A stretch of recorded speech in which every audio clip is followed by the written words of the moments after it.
इस रूहानी जगत में सफलता और असफलता के लिए जो आधार है वे उच्च आदर्शों एवं महान लक्ष्य में निहित है। जो आदर्शों को के साथ जिया या अनगिनत बार उस सफल हुआ, फिर भी वह सफलता या परंतु जिसने आदर्शों के साथ समझौता करके सफलताओं को अर्जित किया वह सफल होकर भी असफल कहलाया।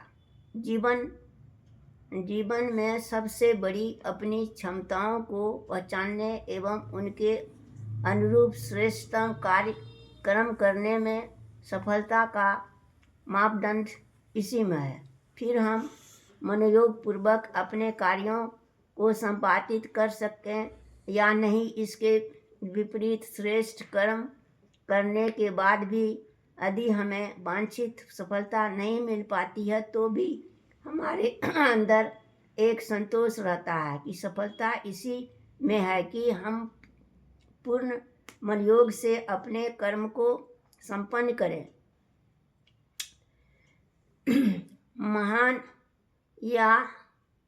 महान या अपने जीवन में सफल नहीं हो पाए, परंतु उनकी मानसिक स्थिति बहुत अच्छी थी। मानसिंह, चंद्रशेखर, महारानी लक्ष्मीबाई, सुभाष चंद्र बोस सफल नहीं हो पाए।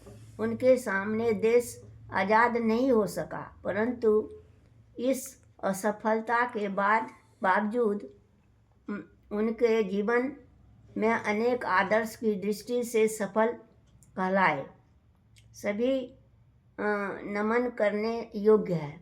सफल उसे कहते हैं जो अपने जीवन उद्देश्य में सफल होता है, धर्मनिष्ठ जीवन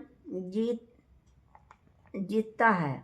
मन की क्षमता से भी बड़ी क्षमता होती है। आत्मा की क्षमता का स्रोत है परमात्मा।